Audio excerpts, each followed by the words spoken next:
أعوذ بالله من الشيطان الرجيم. بسم الله الرحمن الرحيم. الحمد لله وكفى والصلاة والسلام على عباده الذين اصطفى خصوصا على أفضلهم وخاتم النبيين محمد الأمين وعلى آله وصحبه أجمعين. اما بعد فقد قال الله تبارك وتعالى كما ورد في سورة الزخرف اعوذ بالله من الشيطان الرجيم بسم الله الرحمن الرحيم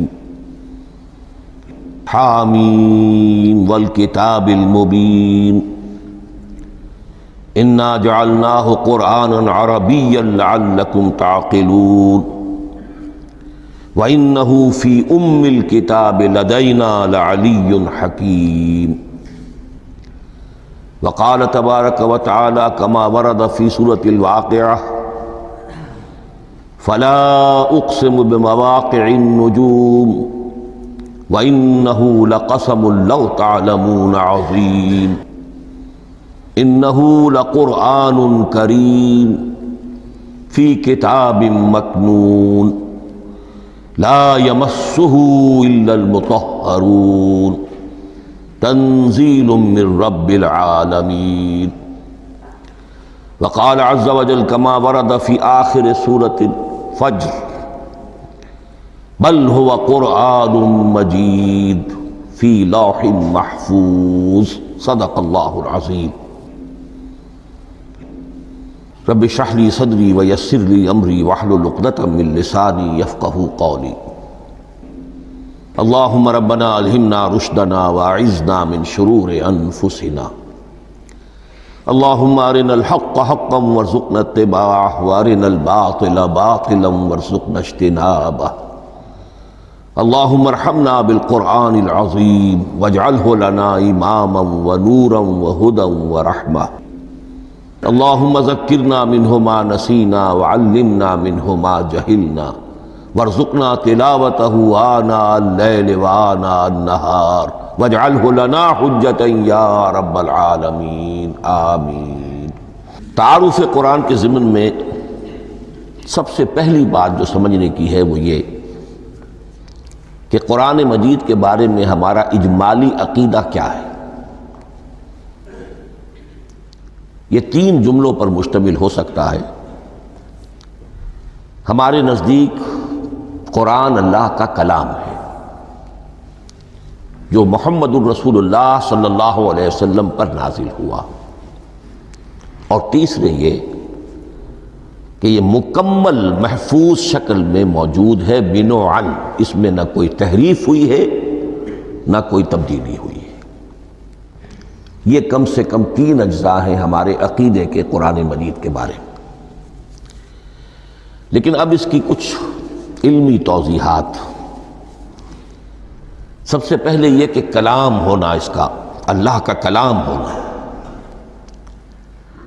اس لیے کہ آپ کے علم میں ہے کہ تورات جو حضرت موسیٰ علیہ السلام کو دی گئی تھی وہ لکھی ہوئی شکل میں پتھر کی تختیوں پر لکھی ہوئی صورت میں دی گئی تھی، اور قرآن مجید کی تنزیل جو محمد رسول اللہ صلی اللہ علیہ وسلم پر ہوئی ہے وہ ایک مختلف صورت میں ہوئی ہے. اس کو قرآن مجید خود اللہ کا کلام قرار دیتا ہے. چنانچہ سورہ توبہ کی آیت ہے، آیت نمبر 6 وَإِنْ أَحَدٌ مِّنَ الْمُشْرِكِينَ اسْتَجَارَكَ فَأَجِرْهُ حَتَّى يَسْمَعَ كَلَامَ اللَّهِ ثُمَّ أَبْلِغْهُ مَأْمَنَهُ. جب ہجرت کے 9ویں سال آخری وارننگ دی گئی تھی مشرکین عرب کو کہ اب صرف تمہیں چند مہینے کی مہلت دی جا رہی ہے، اس دوران میں آخری فیصلہ کر لو اسلام قبول کرنا ہے یا نہیں، اس لیے کہ اس کے بعد مشرکین عرب کے لیے کوئی رعایت نہیں ہوگی، جو لوگ اسلام قبول نہیں کریں گے انہیں تہہ تیغ کر دیا جائے گا۔ فَإِذَا انْسَلَخَ الْأَشْهُرُ الْحُرُمُ فَاقْتُلُوا الْمُشْرِكِينَ حَيْثُ وَجَدتُّمُوهُمْ، جب یہ مہلت ختم ہو جائے تو ان مشرکین کا قتل عام کرو۔ اس کی وضاحت پھر جب سورہ توبہ ہم پڑھیں گے تو اس وقت ہوگی، اس وقت یقیناً ذہن میں کچھ اشکالات آئیں گے، لیکن اس وقت اس ضمن میں تفصیلی بحث کا موقع نہیں۔ اب اس میں ایک استثناء رکھا گیا کہ ایک مشرک ہے، وہ چاہتا ہے کہ اتنا بڑا چیلنج جو ہمیں دے دیا گیا تو ہمیں موقع دیا جائے کہ ہم آئیں، آپ کے پاس بیٹھیں، کچھ دن رہیں، اللہ کا کلام سنیں، آپ کیا بات منوانا چاہتے ہیں، اس کے لیے کیا دلائل ہیں، اس کو اچھی طرح سمجھیں، اس کا ہمیں موقع ہونا چاہیے۔ اس کے لیے یہ آیت نازل ہوئی کہ وَإِنْ أَحَدٌ مِّنَ الْمُشْرِكِينَ اسْتَجَارَكَ، اے نبی اگر ان مشرکین میں سے کوئی شخص آپ سے پناہ طلب کرے فَأَجِرْهُ، اسے پناہ دیجئے، حَتَّى يَسْمَعَ كَلَامَ اللَّهِ، یہاں تک کہ وہ اللہ کا کلام سن لے، ثُمَّ أَبْلِغْهُ مَأْمَنَا، پھر یہ بھی نہیں کہ اسی وقت اسے کہا جائے کہ تم مانتے ہو یا نہیں مانتے، نہیں، پھر اسے اس کے امن کے مقام پر پہنچا دو۔ یہ جو آیت ہے اس میں لفظ کلیئر آ گیا کہ قرآن مجید اللہ کا کلام ہے، لیکن اب اسی تل کے اوٹ میں پہاڑ والا مسئلہ ہے، ٹپ آف آئس برگ، اس کے نیچے وہ کتنا بڑا تودہ ہوتا ہے۔ کلام جو ہے اللہ تعالیٰ کی صفت ہے، اور یہ بڑا مسئلہ گہرا ہے، اور علم کلام کا ایک بڑا پیچیدہ مسئلہ ہے کہ ذات باری تعالیٰ اور اس کی صفات کے مابین کیا ربط و تعلق ہے۔ آیا صفات ذات کا جز ہیں، جزو لا ینفک ہیں، حصہ ہے، یا کچھ زائد بر ذات، جس کو علامہ اقبال نے ایک جگہ کہا ہے صفات ذات حق، حق سے جدا یا عین ذات۔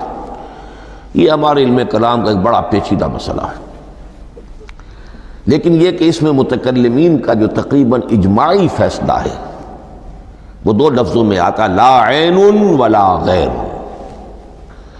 اللہ کی صفات نہ تو اس کی ذات کا عین ہے نہ اس کی ذات سے غیر ہے، بہت پیچیدہ شکل ہے، اور یہ بھی اس وقت کا میرا موضوع نہیں ہے، میں صرف کسی اور موضوع کے لیے صرف حوالے دے رہا ہوں۔ بہرحال قرآن مجید کا جو تعلق ہے ذات باری تعالیٰ کے ساتھ، وہ اس مسئلے سے بخوبی واضح ہو جاتا ہے کہ چونکہ یہ اللہ تعالیٰ کی صفت ہے، اور صفت کو ہم یہ نہیں کہہ سکتے کہ وہ ذات باری تعالیٰ سے جدا ہے، یہ بھی نہیں کہہ سکتے کہ اس کی ذات کا جزو لا ینفک ہے، کچھ اسی طرح کا تعلق ہے قرآن مجید کا ذات باری تعالیٰ کے ساتھ۔ لیکن یہ مسئلہ قرآن مجید میں خود بیان ہوا، اور سورہ حشر کی آیت میں تو یہ فرمایا گیا، اللہ تعالیٰ نے اپنے اس کلام کی عظمت کو یوں بیان کیا، وہ عظمت کما ہیا، جیسے کہ وہ فی الواقع ہے، اور جس کا کہ گویا کہ پورا ادراک ہمارے لیے اپنی بہت سی محدودیتوں کی وجہ سے ممکن نہیں ہے، لیکن ایک تمثیل کے پیرائے میں سمجھایا، لو انزلنا ھذا القرآن علی جبل لرأیتہ خاشعا متصدعا من خشیۃ اللہ وتلک الامثال نضربها للناس لعلهم یتفکرون۔ اگر ہم نے اس قرآن کو کسی پہاڑ پر اتار دیا ہوتا تو تم دیکھتے کہ وہ دب جاتا اور پھٹ جاتا اللہ کے خوف سے۔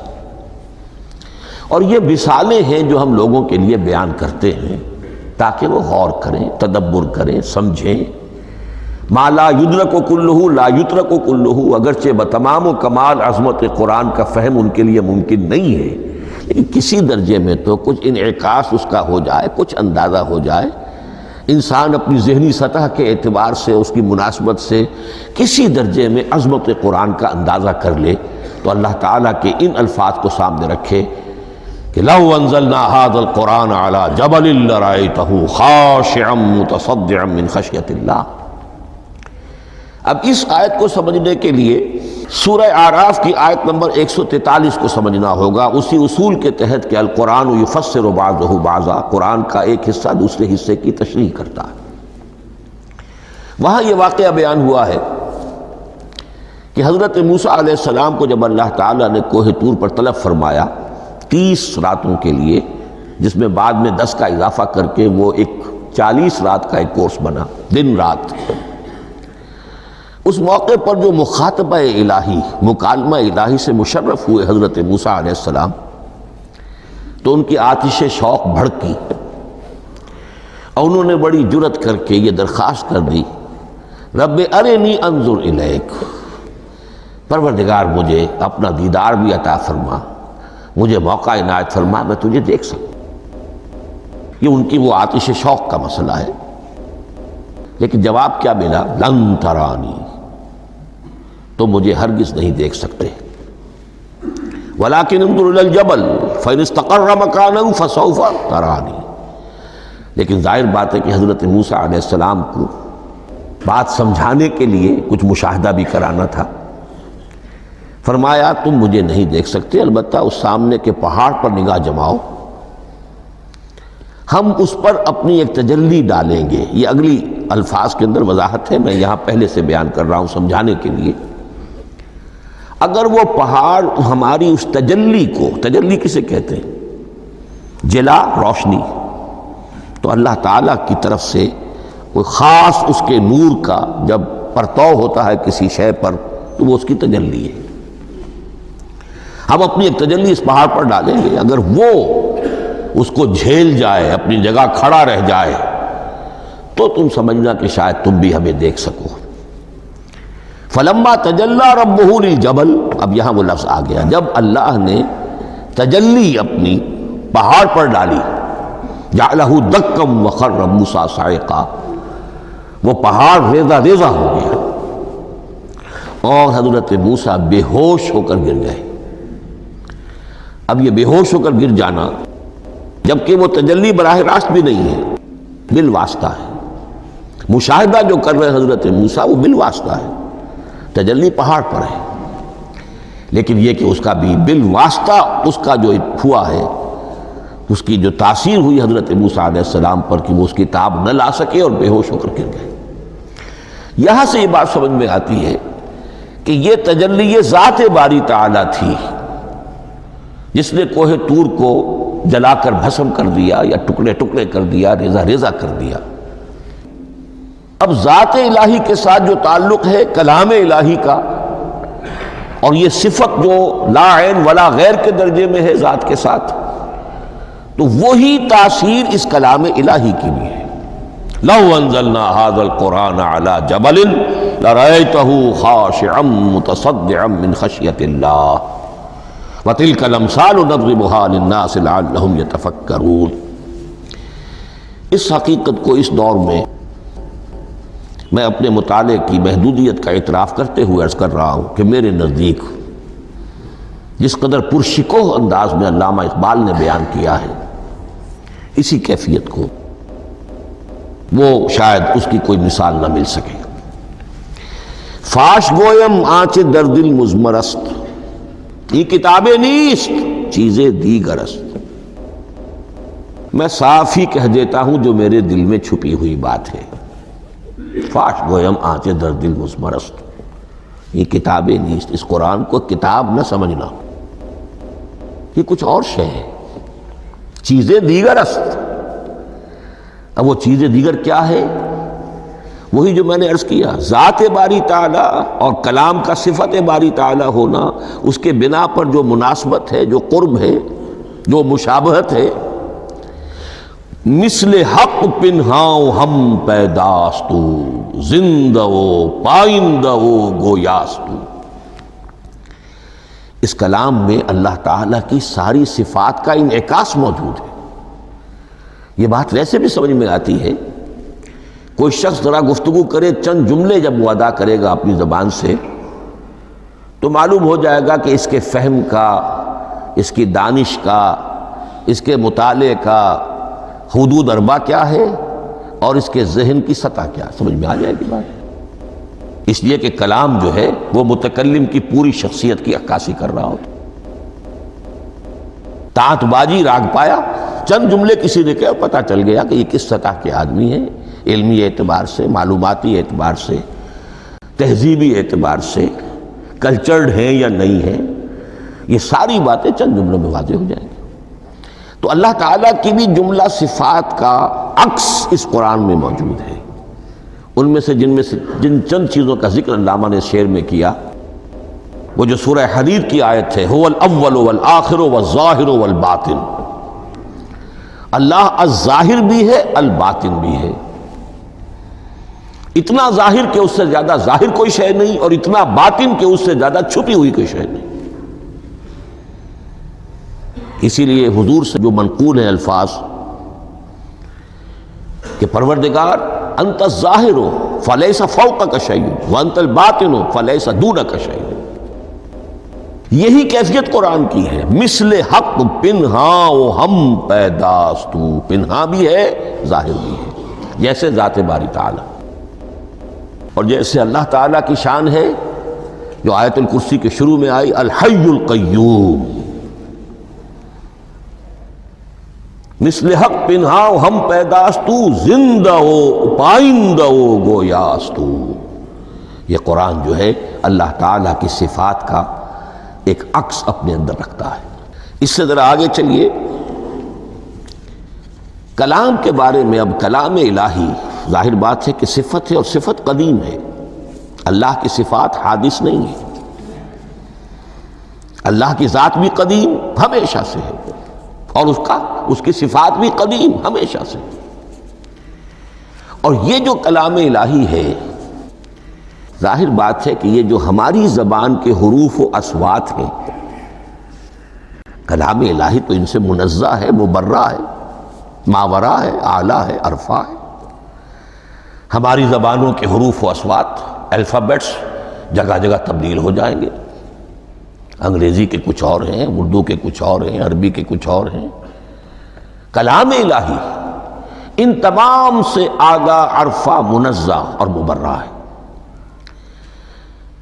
یہ کلام الہی جب بھی نازل ہوا ہے، ظاہر بات ہے حضرت موسیٰ پر اگر کتاب اتاری گئی وہ بھی علم الہی سے آئی، لیکن وہ عبرانی زبان میں آئی. حضرت عیسیٰ علیہ السلام پر انجیل اتاری گئی، ہم یقین سے نہیں کہہ سکتے، دو میں سے کسی ایک زبان میں اتاری گئی ہوگی، یا عبرانی ہوگی، اس لیے کہ شام کے جس علاقے میں، فلسطین کے جس علاقے میں ان کی پیدائش ہوئی اور جہاں وہ دعوت و تبلیغ کے لیے گھومتے رہے، اس کے عوام کی زبان تھی آرامی، اور خواص کی زبان تھی عبرانی، ہیبریو. تو یا تو وہ بھی تورات کی طرح عبرانی ہی میں نازل ہوئی تھی، یا آرامی میں ہوگی. لیکن اب کوئی نسخہ نہ ہیبریو کا، کوئی قدیم نسخہ دنیا میں موجود ہے، نہ آرامی کا. جو سب سے پرانا نسخہ ملتا ہے انجیل کا، وہ اس کا ترجمہ ہے، لیٹن زبان کا ترجمہ ہے یا گریک ترجمہ ہے، اصل کوئی نہیں. بہرحال جب وہ کلام الہی محمد الرسول اللہ پر نازل ہوا، اب اس نے حروف و اصوات کا وہ جامہ پہنا کہ جو عربی زبان کے ہیں. یہی وجہ دیکھیے، میں نے جو آیت سورہ حامیم، یہ جو سلسلہ سور ہے اس میں سے سورہ زخرف کی آیت جو میں نے آپ کو سنائی، حامیم والکتاب المبین انا جعلناہ قرآنا عربیا لعلکم تعقلون. ہم نے بنا دیا ہے اپنے اس کلام کو قرآن عربی، اس کو عربی حروف و اصوات کا جامہ ہم نے پہنا دیا ہے. انا جعلناہ قرآنا عربیا لعلکم تعقلون، کہ چونکہ مخاطب اول جو قوم تھی امیین، ان کی زبان عربی تھی، لعلکم تعقلون، تاکہ تم اس کو سمجھ سکو. اب اس سے آگے چلیے.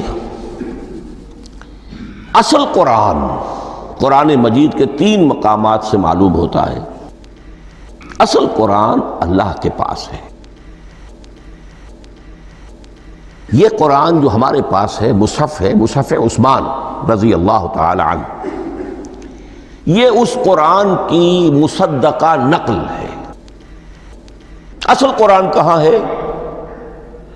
ایک جگہ فرمایا بل ہوا قرآن مجید فی لوح محفوظ، لوح محفوظ میں ہے، اصل قرآن وہاں ہے۔ اسی طریقے سے اسی سورہ زخرف کی اگلی آیت کیا ہے؟ ہم نے اسے عربی قرآن بنا کر اتارا، لیکن اصل قرآن کیا ہے؟ وَإِنَّهُ فِي أُمِّ الْكِتَابِ لَدَيْنَا لَعَلِيٌّ حَكِيمٌ، حقیقت میں تو یہ ام الکتاب میں ہے جو ہمارے پاس ہے، اور علی ہے بہت بلند، حکیم بڑی حکمت والا، یا محکم مضبوط۔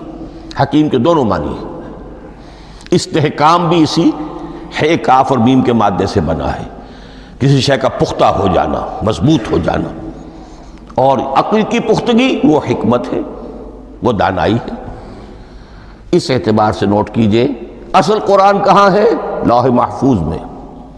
اصل قرآن کہاں ہے؟ ام الکتاب میں۔ اسی کو کہا گیا ہے ایک اور مقام پر فی صحف مکرمۃ مرفوعۃ مطہرۃ بایدی سفرۃ کرام بررہ۔ یہ قرآن، اصل قرآن تو بڑے صحیفوں میں، ان صحیفوں میں ہے، ان صفحات میں ہے، ان اوراق میں ہے، جس کی شان کیا ہے؟ مکرمۃ، ان کی انتہائی تعظیم کی جاتی ہے، مطہرۃ، نہایت پاک صحیفے، فی صحف مکرمۃ مرفوعۃ، بلند و بالا، مطہرۃ بِأَيْدِي سَفَرَةٍ كِرَامٍ بَرَرَةٍ، ان فرشتوں کے ہاتھ میں جو بہت باعزت، بہت اونچے درجے کے، ان کے ہاتھوں میں ہے۔ وہ لوگ ہیں کہ جن کی تحویل میں ہے یہ کلام پاک، فی صحف مکرمۃ مرفوعۃ مطہرۃ بِأَيْدِي سَفَرَةٍ كِرَامٍ بَرَرَةٍ۔ اب اسی کو بیان کیا ہے سورہ واقعہ میں، فلا اقسم بمواقع النجوم، تو نہیں، میں قسم کھاتا ہوں ستاروں کے ڈوبنے کی جگہ کی۔ وَإِنَّهُ لَوْ تَعْلَمُونَ لَقَسَمٌ عَظِيمٌ، وَإِنَّهُ لَقَسَمٌ لَوْ تَعْلَمُونَ عَظِيمٌ، اور اگر تم جان سکتے تو یہ بہت بڑی قسم ہے جو ہم نے کھائی ہے، بہت بڑی گواہی ہے جو ہم نے پیش کی ہے۔ اب تدریجاً اس کا انکشاف ہو رہا ہے۔ یہ آج جو تصور ہے بلیک ہولز کا، اس سے کچھ اندازہ ہوتا ہے۔ یہ ستارے کہاں ڈوب جاتے ہیں، بڑے بڑے ستارے نسیم منسیہ ہو جاتے ہیں، ستارے نہیں، پوری گیلیکسیز اس میں گم ہو جاتے ہیں۔ وہ مقبرے ہیں بڑی بڑی گیلیکسیز کے۔ فلا اقسم بمواقع النجوم وانه لقسم لو تعلمون عظیم انه لقرآن کریم، یہ قرآن ہے بہت باعزت، فی کتاب مکنون، اور یہ اس کتاب میں جو چھپی ہوئی ہے۔ یہ لؤلؤ مکنون کا لفظ آتا ہے قرآن مجید میں، جیسے موتی ہوتے ہیں انہیں چھپا کر رکھا جاتا ہے ڈبیوں میں، مخملی ڈبیوں کے اندر موتیوں کو، اسی طریقے سے فی کتاب مکنون، لا یمسہ الا المطہرون، وہ صحیفے بھی بہت مطہرہ تھے اور ان کو چھو نہیں سکتے مگر وہی جو انتہائی پاک ہیں، ملائکہ مقربین، جن کے قریب سے بھی ہو کر معصیت یا گناہ کا کوئی تصور تک نہیں گزر سکتا، وہ ہیں جو اس کو چھوتے ہیں، ان کے ہاتھوں میں ہے، ان کی تحویل میں ہے۔ یہ ہے وہ چیزیں کہ جس سے اندازہ ہوا کہ اصل قرآن کہاں ہے۔ یہ جو ہمارے پاس ہے در حقیقت یہ نقل مطابق اصل ہے، مصدقہ نقل ہے۔ اب اس میں آپ سے عرض کر دوں کہ ایک بہت خوبصورت بات ہمیں جو ملتی ہے، تورات میں جو استثناء، جو صفر استثناء ہے، ڈیوٹرانومی، اس کے 18ویں باب میں 18ویں اور 19ویں آیات جو ہیں اس میں ذکر موجود ہے، میں ان کے لیے انہی کے بھائیوں میں سے تیری مانند ایک نبی برپا کروں گا۔ اللہ تعالیٰ کلام فرما رہے ہیں یہاں حضرت موسیٰ علیہ السلام سے، آج بھی موجود ہے، اولڈ ٹیسٹمنٹ، ڈیوٹرانومی، یا کتاب استثناء سفر استثناء اس کا 18واں باب اس کی 18ویں اور 19ویں آیات جب چاہیں جا کر دیکھ لیں۔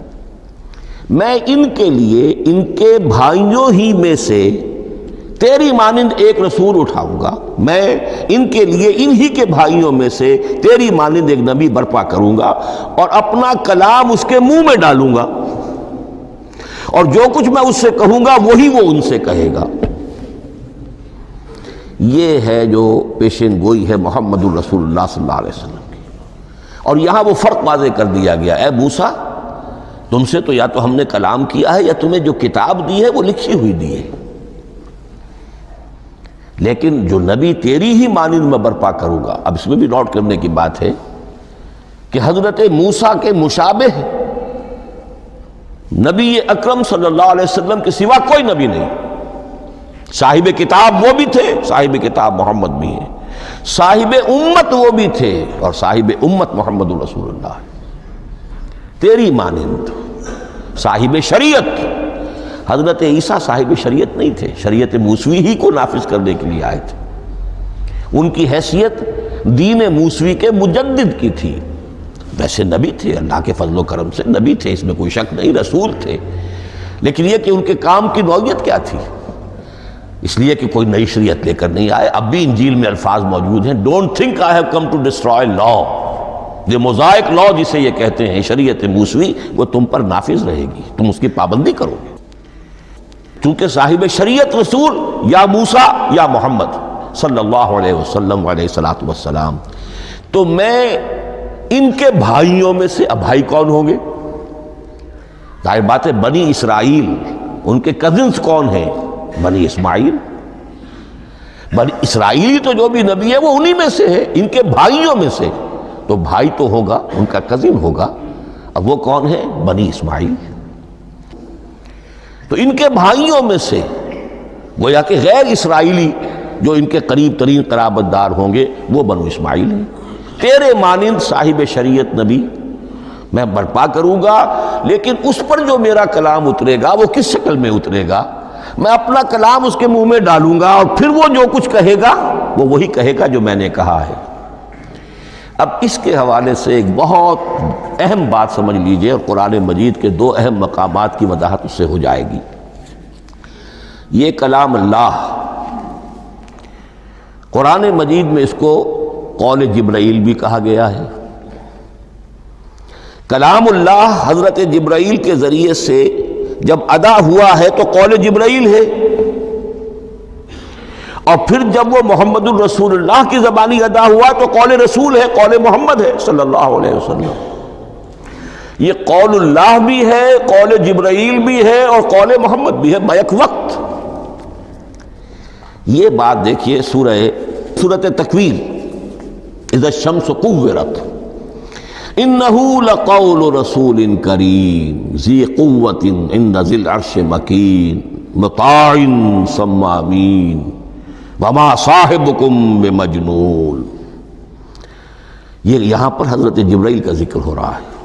وما ہوا بقول شیطان الرجیم، محمد تک اس قرآن کو لانے والا تو وہ بلند پائے کا فرشتہ ہے، یہ کوئی شیطان رجیم نہیں ہے، اس لیے کہ مکے والوں نے کہہ دیا تھا ہو سکتا ہے کوئی بدروح آئی ہو محمد پر، اور اس بدروح نے کوئی الٹی سیدھی بات سکھا دی ہو، نہیں۔ انہ لقول رسول کریم، یہاں رسول کریم کون ہے؟ حضرت جبرائیل۔ انہ لقول رسول کریم ذی قوت عند ذی العرش مکین، بڑی قوت والا اور جس کا بڑا اونچا مقام اور مرتبہ ہے عرش والے کے قریب۔ ذی قوت عند ذی العرش مکین مطاع ثم امین، وہ فرشتوں کے مطاع ہیں، فرشتے ان کی اطاعت کرتے ہیں، فرشتوں کے سردار ہیں، اور پھر ساتھ ہی پورے امین ہیں، جبرائیل امین، یہ ہم لفظ استعمال کرتے ہیں۔ اور اس کے بعد آگے جا کے فرمایا وما ہوا بقول شیطان الرجیم، یہ کسی شیطان ایک رجیم کا قول نہیں ہے۔ اب یہاں اس سورہ تکویر میں قرآن کو قول جبرائیل قرار دیا گیا، لیکن سورۃ الحاقہ میں چلیے اس کے آخر میں آتا ہے انہ لقول رسول کریم وما ہوا بقول شاعر قلیلا ما تؤمنون ولا بقول کاہن قلیلا ما تذکرون تنزیل من رب العالمین۔ یہاں اب رسول کریم سے مراد محمد الرسول اللہ صلی اللہ علیہ وسلم۔ یہ کسی شاعر کا قول نہیں ہے، کسی کاہن کا قول نہیں ہے، یعنی جس کے زبانی یہ قرآن لوگوں کے سامنے آ رہا ہے۔ جبرائیل کا قول ہو کر تو محمد پر نازل ہوا صلی اللہ علیہ وسلم، لیکن اب لوگوں کے سامنے وہ قول محمد بن کر آ رہا ہے۔ انہ لقول رسول کریم وما هو بقول شاعر قلیلا ما تؤمنون ولا بقول کاہن قلیلا ما تذکرون تنزیل من رب العالمین۔ تو قرآن مجید کلام اللہ ہے، پھر وہ قول جبرائیل بنا جب جبرائیل نے آ کر محمد کو سنایا، اور پھر وہ قول محمد بنا جب محمد کی زبان مبارک سے لوگوں نے اسے سنا، اہل عرب نے سنا، اور پھر وہ بات پھیلتی چلی گئی۔ اب آخری بحث اس موضوع پر جو ہے وہ یہ ہے، کلام الہی کی 3 صورتیں ہیں جو قرآن مجید میں سورہ شورى کی آیت نمبر 51 میں بیان ہوئی ہے۔ وَمَا كَانَ لِبَشَرٍ أَن يُكَلِّمَهُ اللَّهُ، کسی بشر، کسی انسان کی یہ حیثیت نہیں ہے، مقام نہیں ہے کہ اللہ اس سے کلام کرے۔ یہ نہیں کہا کہ اللہ کے لیے ممکن نہیں ہے، نہیں، اللہ کے لیے تو ہر شے ممکن ہے، لیکن کسی بشر کا یہ مقام نہیں ہے کہ اللہ اس سے کلام کرے۔ مخلوق ہے، بشر ہے۔ ما کان لبشر ان یکلمہ اللہ الا اب 3 شکلیں آئیں، الا وحیا او من وراء حجاب او یرسل رسولا فیوحی باذنہ ما یشاء انہ علی حکیم۔ 3 صورتیں ہیں کلام الہی کی۔ یا تو براہ راست اللہ وحی کرتا ہے بغیر کسی فرشتے کی درمیان میں ذریعہ بنائے ہوئے، اسی کا نام الہام ہے، اسی کا نام تحدیث ہے۔ یہ غیر نبی کے ساتھ بھی ہوتا ہے۔ حضور نے فرمایا ہر نبی کی امت میں محدث ہوتے تھے جن سے اللہ کلام کرتا تھا، اور میری امت کا محدث عمر ہے رضی اللہ تعالی عنہ۔ محدث، محدث نہیں، محدث کے معنی ہے علم حدیث کا ماہر۔ امام بخاری محدث ہیں، امام مسلم محدث ہیں۔ محدث تحدیث سے مفعول بنا جس سے بات کی جاتی ہے، محدث۔ اللہ بات کرتا ہے، اللہ دل میں ڈال دیتا ہے، القاء ہو جاتا ہے، الہام ہو جاتا ہے، کوئی فرشتہ درمیان میں نہیں، براہ راست۔ دوسری شکل کلام کی کیا ہے؟ او من وراء حجاب، یہ ہمارے علم کی حد تک صرف حضرت موسیٰ علیہ السلام کی شان ہے، استثنائی شان ہے۔ وَكَلَّمَ اللَّهُ مُوسَىٰ تَكْلِيمًا، اور موسیٰ کے ساتھ تو اللہ نے کلام فرمایا جیسے کہ کلام کیا جاتا ہے۔ فرق کیا تھا؟ من وراء حجاب، پردہ تھا، دیکھ نہیں سکتے تھے، تبھی تو ان کی وہ آتشی شوق بھڑکی تھی۔ کیا قیامت ہے کہ چلمن سے لگے بیٹھے ہیں، صاف چھپتے بھی نہیں، سامنے آتے بھی نہیں، کلام بھی فرما رہے ہیں، لیکن یہ کہ بات مجھے دیدار عطا کرنے کے لیے تیار نہیں، رب ارنی انظر الیک۔ لیکن یہ جو کلام ہے ہمارے علم کی حد تک براہ راست اس دنیا میں حضور سے ہوا ہے معراج کی شب، لیکن وہ 7ویں آسمان پر ہوا۔ اس دنیا میں ہمارے علم کی حد تک یہ کلام براہ راست من ورائے حجاب صرف حضرت موسیٰ علیہ السلام کی استثنائی شان ہے۔ اور تیسرا ہے او یرسل رسولا فیوحی باذنہ ما یشاء، یا تیسری صورت یہ کہ اللہ کسی پیغامبر کو بھیجتا ہے جو وحی کرتا ہے جو اللہ چاہتا ہے۔ یہ تیسری شکل ہے وحی کی۔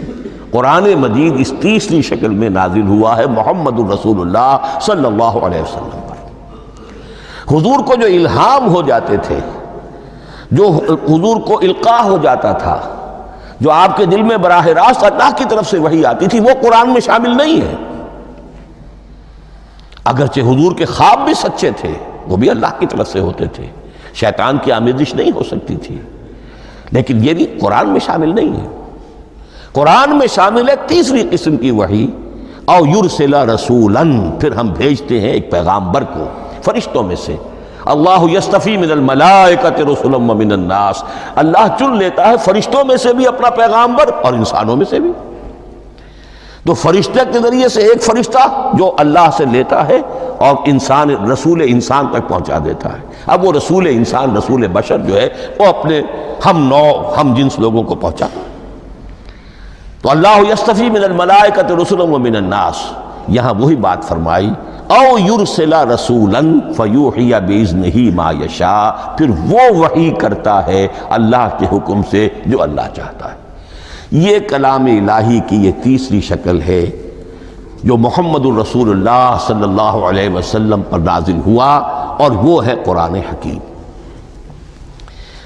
اب ایک اور بحث جو علمی ہے وہ یہ ہے کہ حضور پر جو اس کا نزول ہوا اس کی کیفیات کیا تھی۔ دو الفاظ استعمال ہوتے ہیں، انزال بھی اور تنزیل بھی۔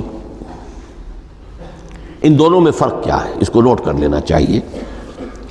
لغوی اعتبار سے جان لینا چاہیے، نزل ینزل کسی کا خود اترنا، نازل ہونا، اترنا۔ انزل ینزل دفعتاً اتار دینا، کسی اور نے کسی شے کو دفعتاً نیچے اتار دیا۔ یہی مفہوم نزلہ کے ساتھ بے لگ جائے تو آ جاتا ہے، با کے ساتھ نزلہ بہی، یہ اتارنے کے مفہوم میں آئے گا۔ لفظی ترجمہ یہ بھی کر سکتے وہ اترا اس شے کے ساتھ، نزلہ بہ الروح الامین، اس کو لے کر نازل ہوا خود روح الامین فرشتہ علی قلبک، اے محمد صلی اللہ علیہ وسلم آپ کے قلب مبارک پر۔ تو نزلہ بے اور انزال اس کے معنی ایک ہی ہے، لیکن اگلا لفظ ہے تنزیل، نزل ینزل تنزیلا، اس کے معنی ہے رفتہ رفتہ، تدریجاً، نجمن نجمن، تھوڑا تھوڑا کر کے، وقفے وقفے سے اتارنا۔ جیسے عربی میں اعلام کہیں گے کسی کو کچھ بتا دینا، باخبر کر دینا، مطلع کر دینا، بھائی مطلع کر دیا میں نے، اب تم جانو تمہارا کام، یہ اعلام کہلائے گا۔ تعلیم کسے کہتے ہیں؟ سکھانا، درجہ بدرجہ، دیکھنا اس کی استعداد کیا ہے، آج یہ کیا بات سمجھ سکتا ہے، میں اتنے ہی درجے تک سمجھاؤں، اب کل میں اسے مزید سمجھاؤں گا، پرسوں مزید سمجھاؤں گا۔ یہ درجہ بدرجہ کسی شے کو سمجھانا، یہ تعلیم ہے۔ تو انزل ینزل انزالا، یہ ہے اتار دینا دفعتاً، اور نزل ینزل تنزیلا، یہ ہے تدریجاً اتارنا۔ اب قرآن مجید کے لیے یہ دونوں الفاظ مستعمل ہیں، لیلۃ القدر اور لیلۃ المبارکہ۔ اب یہ دو بھی نوٹ کر لیجئے، قرآن مجید میں چونکہ اہم مضامین کم سے کم دو جگہ پر ضرور آتے ہیں۔ انا انزلناہ فی لیلۃ القدر، یہاں انزلنا ہے، نزلنا نہیں ہے، انزلنا ہے، ہم نے اتارا اس کو لیلۃ القدر میں۔ اور باقی صورت تو آپ کو یاد ہوگی، وما ادراک ما لیلۃ القدر، لیلۃ القدر خیر من الف شہر، تنزل الملائکۃ والروح فیہا باذن ربہم من کل امر، سلام ہی حتی مطلع الفجر۔ لیکن یہ اہم مضمون قرآن مجید میں دوسری جگہ بھی ہے، سورہ دخان کے شروع میں فرمایا حامیم والکتاب المبین انا انزلناہ فی لیلۃ مبارکۃ انا کنا منذرین فیہا یفرق کل امر حکیم امرا من عندنا انا کنا مرسلین رحمتا من ربک انہ هو السمیع العلیم۔ یہ لیلۃ المبارکہ ہے، ایک ہی ہے، لیلۃ القدر اور لیلۃ المبارکۃ، ان دونوں کے لیے وہی انزلنا کا لفظ آیا۔ لیکن یہ کہ سابقہ کتابوں کے اعتبار سے قرآن مجید کا فرق واضح کیا گیا ہے۔ مثلا سورہ نساء کی آیت نمبر 136 بہت نمایاں ہے، بہت نمایاں ہے۔ وہاں فرمایا گیا یا ایھا الذین آمنوا آمنوا باللہ ورسولہ والکتاب الذی نزل علی رسولہ والکتاب الذی انزل من قبل۔ اے ایمان کے دعوے دارو، حقیقتاً ایمان لاؤ، ایسے ایمان لاؤ جیسے ایمان لانے کا حق ہے، اللہ پر بھی اور اس کے رسول پر بھی، اور اس کتاب پر بھی جو اللہ نے اپنے رسول پر نازل فرمائی، اور اس کتاب پر بھی جو اللہ نے پہلے نازل فرمائی۔ لیکن نازل کے لیے یہاں آیا حضور کے لیے والکتاب الذی نزل علی رسولہ، تنزیل کی شکل میں، اور تورات کے لیے والکتاب الذی انزل من قبل، وہ تو دفعۃ واحدا لکھی ہوئی تختیوں کی شکل میں حضرت موسیٰ علیہ السلام کو دے دی گئی تھی۔ تو یا ایھا الذین آمنوا آمنوا باللہ ورسولہ والکتاب الذی نزل علی رسولہ والکتاب الذی انزل من قبل۔ یہ جو تنزیل ہوئی ہے حضور پر، یعنی لیلۃ القدر میں جو رمضان مبارک میں ہے، پورا قرآن لوح محفوظ سے، کتاب مکنون سے، ام الکتاب سے نقل کر کے اتار دیا گیا سمائے دنیا تک۔ پہلا آسمان جسے ہم کہتے ہیں سمائے دنیا، وہ آسمان جو قریب ترین ہے دنیا کے، وہاں سے اب یہ درجہ بدرجہ تھوڑا تھوڑا چند آیتیں، چند سورتیں، پھر آیتیں، پھر سورتیں، یہ نازل ہوا محمد الرسول اللہ صلی اللہ علیہ وسلم پر۔ گویا کہ پہلا مرحلہ انزال کا ہے، پورا قرآن لوح محفوظ یا کتاب مکنون یا ام الکتاب سے نقل کر کے اتار دیا گیا سمائے دنیا تک۔ یہ ہے انزل ینزل انزالا، انا انزلناہ فی لیلۃ القدر انا انزلناہ فی لیلۃ مبارکہ۔ لیکن محمد الرسول اللہ پر یہ نازل ہوا اب تھوڑا تھوڑا، نجمن نجمن، درجہ بدرجہ، تدریجن۔ یہ ہے تنزیل۔ اس تنزیل کی حکمت قرآن مجید میں بیان ہوئی ہے، اور اس اعتبار سے کہ اہل عرب نے، اہل مکہ نے اعتراض کیا تھا کہ یہ پورا قرآن کیوں نہیں محمد ایک ہی مرتبہ پیش کر دیتے صلی اللہ علیہ وسلم۔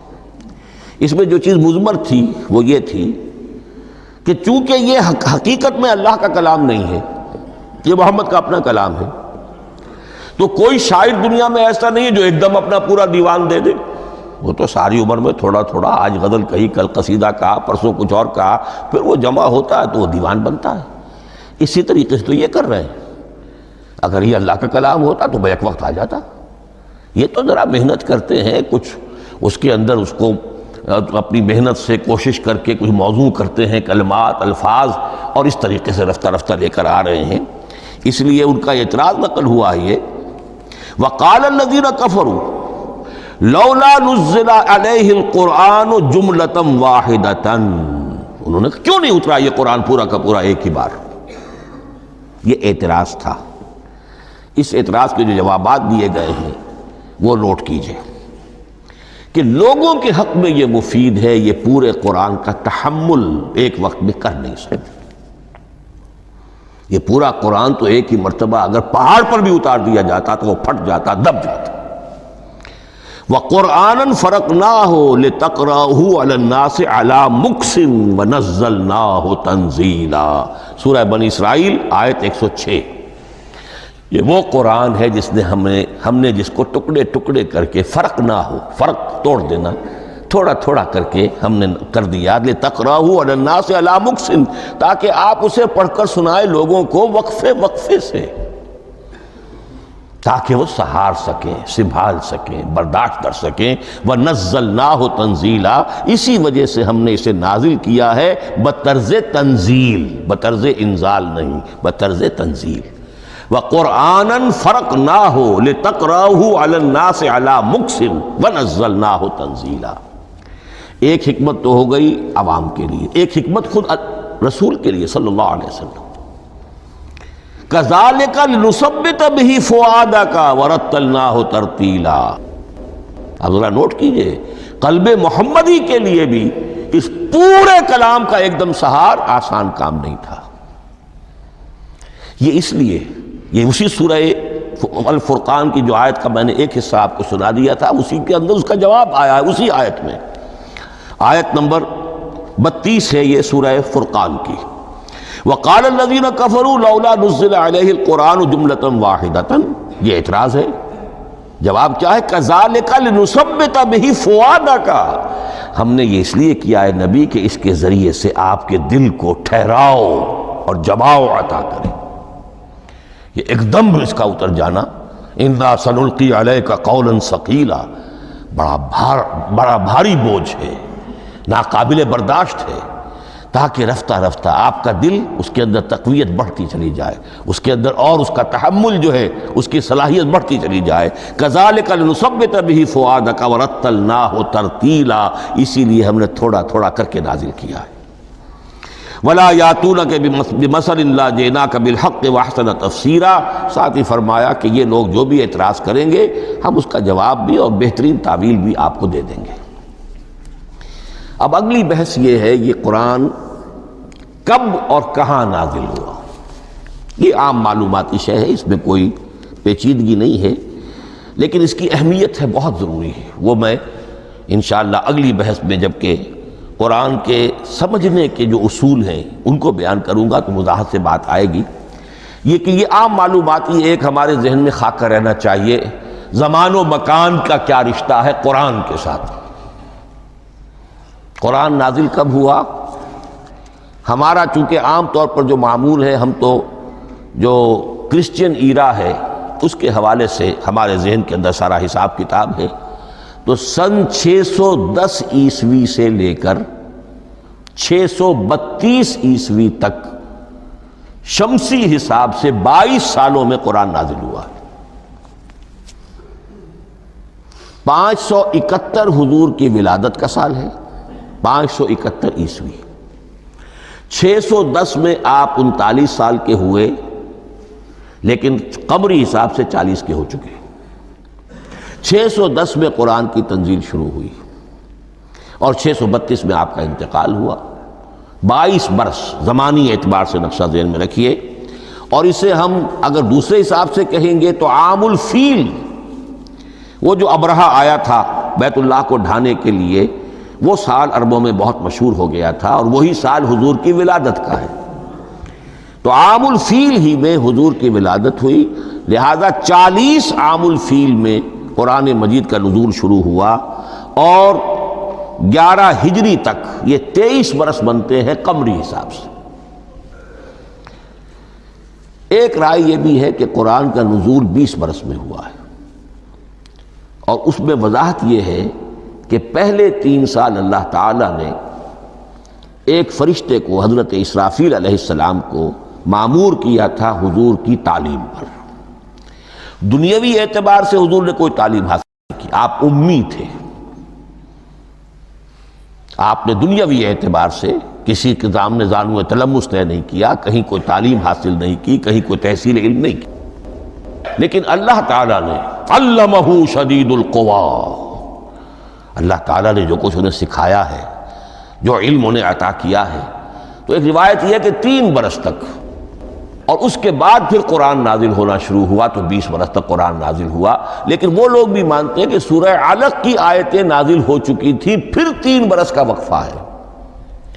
سورہ علق کی آیتیں کیا ہیں؟ جو پہلی وحی ہے، اقرأ بسم ربک الذی خلق، خلق الانسان من علق، اقرأ وربک الاکرم الذی علم بالقلم، علم الانسان ما لم یعلم۔ گویا کہ بسم اللہ ہو رہی ہے محمد الرسول اللہ صلی اللہ علیہ وسلم کی تعلیم کی، اور جن گھرانوں میں یہ رواج ابھی تک چل رہا ہو، بسم اللہ بچوں کی کراتے ہیں، ایک تقریب کی شکل میں منعقد کرتے ہیں، ہمارے ہاں یہ رواج تھا، اب ہم چھوڑ چکے ہیں، کہ جو تقریب بھی حضور کی اور صحابہ کی زندگیوں سے ثابت نہ ہو، ہمیں کوشش کرنی چاہیے کہ ان تقریبات کا سلسلہ منقطع کریں۔ ما انا علیہ واصحابی، ہماری تقریبات جو ہیں وہ بس وہیں تک محدود رہنی چاہیے۔ بہرحال وہ جو ایک چلتی ہے روایت، 4 سال 4 مہینے 4 دن کا بچہ یا بچی ہے تو بسم اللہ یہی آیتیں پڑھی جاتی ہیں۔ پڑھ تو نہیں سکتا، انگلی رکھ کر پڑھانے والا کوئی عالم دین بیٹھ جاتا ہے سامنے، وہ نہا دھو کر بچہ یا بچی بیٹھی ہوئی ہے، اور اس کو اقرأ بسم ربک الذی خلق، خلق الانسان من علق، اقرأ وربک الاکرم الذی علم بالقلم، علم الانسان ما لم یعلم۔ اب اس میں تو سارا پڑھنے پر زور ہے، حصول علم پر زور ہے، کسی تبلیغ کا حکم ہی نہیں، ابھی رسالت کا کوئی تذکرہ کچھ بھی نہیں، اس میں تو قیامت کا بھی کوئی ذکر نہیں۔ اب اس کے بعد روایت یہ ہے کہ 3 برس تک پھر حضرت اسرافیل دن رات حضور کے ساتھ رہے ہیں اور آپ کی تعلیم ہوئی ہے، اور پھر 3 برس کے بعد پھر وحی کا سلسلہ شروع ہوا ہے، واللہ عالم۔ لیکن یہ کہ جب سورہ اقرا نازل ہو چکی ہے، اس کی 5 آیتیں، تو وہ 3 برس بھی اس کا وقفہ شمار ہوں گے، زمانہ نزول پھر وہی 23 برس رہے گا۔ اسی کے ساتھ میں نے عرض کیا تھا کہ دوسری بات یہ کہاں نازل ہوا قرآن۔ ایک لفظ میں تو یہ سمجھ لیجئے یہ حجاز میں نازل ہوا۔ حجاز جزیرہ نما عرب کا ایک خاص حصہ ہے، پہاڑی سلسلہ، یوں سمجھ لیجئے، اس کو ذہن میں رکھیے۔ جزیرہ نما عرب جو ہے وہ شمال سے جنوب کی طرف چوڑا ہوتا جاتا ہے، شمال میں شام اور عراق کی طرف جاتا ہے تو وہ تنگ ہے، پھر نیچے چوڑا ہو رہا ہے۔ اس کا جو مغربی ساحل ہے جس پر جدہ کی بندرگاہ بھی ہے، ینبو کی بھی ہے، اس کے کہیں وہ ایک میدان شروع ہوتا ہے ساحل سے، کہیں وہ بہت مختصر ہے، کہیں خاصا چوڑا ہے، اس کو کہتے ہیں تہامہ۔ پھر ایک پہاڑی سلسلہ ہے، اس کو کہتے ہیں حجاز۔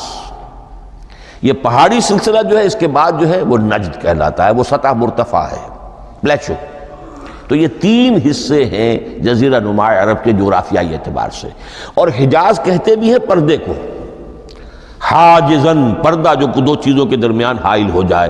تو یوں سمجھیے کہ یہ فلیٹ ہے نجد کا، اور یہ فلیٹ ہے میدان، یہ ہے تہامہ کا، اور درمیان میں یہ پہاڑی سلسلہ کھڑا ہوا ہے، تو یہ گویا کہ ان دونوں کو جدا کر رہا، یہ حجاز ہے۔